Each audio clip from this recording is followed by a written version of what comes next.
Assalamualaikum warahmatullahi wabarakatuh.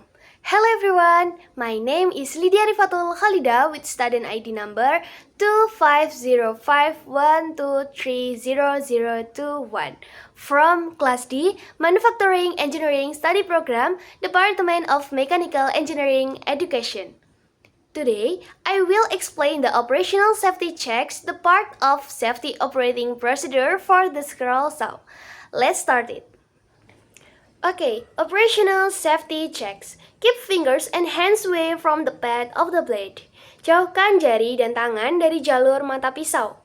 The first is, use the scroll saw to cut only wood, manufactured parts, plastics, and non-ferrous metals. Gunakan gergaji kulir hanya untuk memotong kayu, papan buatan, plastik, dan logam non-ferrous. The second is, do not handhold pieces so small that your fingers will go under the blade guard.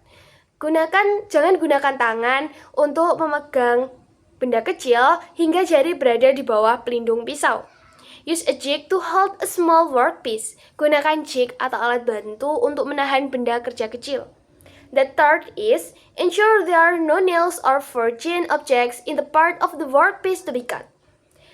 Pastikan tidak ada paku atau benda asing pada bagian benda kerja yang akan dipotong. The fourth is, adjust the hold down foot so that it is pressing lightly on the workpiece. Atur kaki penahan hingga menekan benda kerja dengan ringan agar tetap stabil.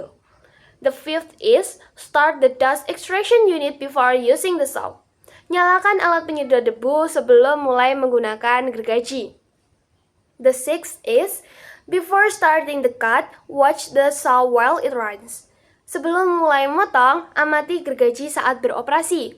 If it makes an unfamiliar noise or vibrates excessively, stop immediately.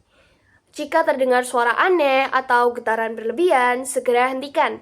Turn the saw off and isolate the machine. Matikan mesin dan pisahkan mesin. Do not restart until finding and correcting the problem. Jangan dinyalakan lagi sampai menemukan dan memperbaiki masalahnya. The seventh is, allow the blade of the saw to reach full operating speed before starting the cut. Biarkan mata pisau gergaji mencapai kecepatan penuh sebelum memulai pemotongan. The eighth is, keep hands and fingers clear of the scroll saw point of operation. Jauhkan tangan dan jari dari titik operasi gergaji kulir. The ninth is, do not force the tool. Jangan memaksa alat.